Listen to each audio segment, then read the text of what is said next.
Ladies and gentlemen, travel back in time with me, nearly 4,500 years ago, to an era when the deserts of Egypt stretched endlessly under the blazing sun, and the mighty Nile River brought life to the ancient kingdom. This was a world dominated by the towering monuments of human ingenuity, a world ruled by kings who declared themselves gods. Among these rulers was one figure who left a mark so enduring that his name still echoes through history: Khafre, or as he is sometimes known, Khafre. Khafre's reign was part of what is often called the Age of the Pyramids, the fourth dynasty of Egypt's Old Kingdom.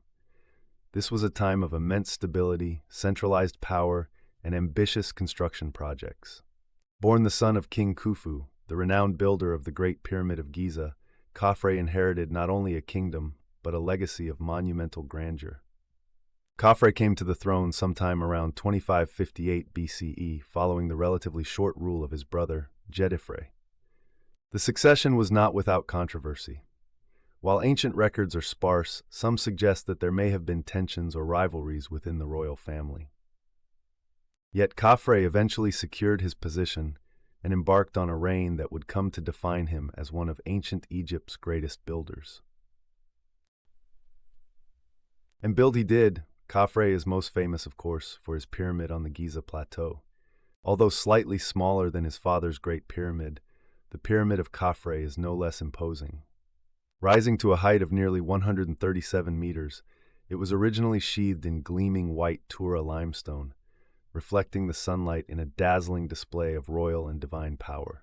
Even today, you can still see some of this original casing near the apex of the pyramid, a reminder of its former splendor. But what sets Khafre's pyramid apart is not just its size, it's the way it commands the surrounding landscape.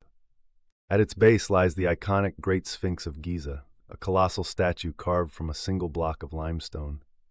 This mythical creature, with the body of a lion and the face of Khafre himself, though some scholars debate this, served as a guardian of the royal necropolis. The Sphinx symbolizes strength, wisdom, and divine authority, its gaze fixed resolutely toward the rising sun. To this day, it remains one of the most enigmatic and awe-inspiring monuments in human history. Khafre's architectural achievements extended beyond mere stone and labor. His monuments were statements of ideology and power. The pyramid complex, complete with mortuary temples, causeways, and subsidiary structures, was designed as an eternal home for the king's soul, ensuring his journey through the afterlife. At the same time, it reinforced the idea of the pharaoh as a god-king, a mediator between the heavens and the earth. But Khafre was more than just a builder. He was a ruler who had to maintain Egypt's fragile unity. During his reign, Egypt was a centralized state, administratively cohesive and economically robust. Khafre's government depended on a vast bureaucracy, with officials carefully managing resources, labor, and trade along the Nile. The distribution of goods, especially grain, ensured the kingdom's survival through droughts and famines, while the construction efforts employed thousands, strengthening Khafre's control over the population. Trade was another cornerstone of Khafre's reign. Expeditions were sent to distant lands to procure valuable resources: cedar wood from Lebanon, turquoise and copper from the Sinai Peninsula, and exotic goods from Nubia to the south. These endeavors not only enriched the royal coffers but also cemented Egypt's status as a dominant power in the ancient world. And what of Khafre's military exploits? While direct evidence of battles during his reign is limited, it is likely that Khafre continued the military campaigns initiated by his predecessors. The Fourth Dynasty rulers maintained control over key territories in Nubia and the Sinai, safeguarding trade routes and precious resources. The sheer scale of his monumental projects would have required a stable and secure kingdom, which means Khafre and his generals undoubtedly had to deter or suppress any threats to his authority.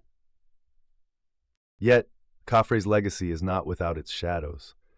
Like many pharaohs, his pursuit of divine status may have come at great human cost. The labor required for his pyramid and the Sphinx was immense, involving tens of thousands of workers. While modern research suggests these workers were likely skilled laborers who were reasonably well treated, the sheer scale of the operation raises questions about the lives, sacrifices, and toil of those who made Khafre's vision a reality. The political landscape of Khafre's time also appears to have been complex.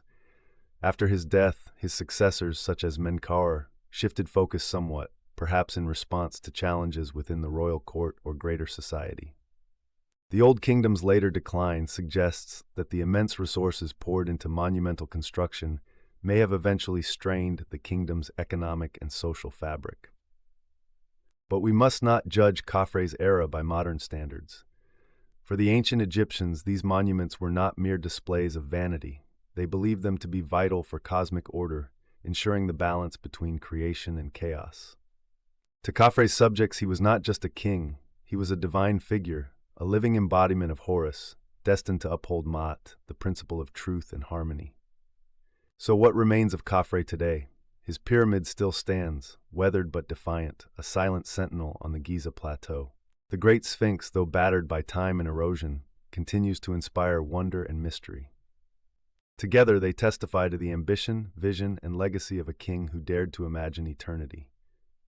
Khafre's reign reminds us of the enduring power of human ingenuity, the complexities of leadership, and the timeless desire to leave a mark on history. In the sands of Giza, his story is written not in words but in stone, carved for the ages, a testament to the golden age of ancient Egypt.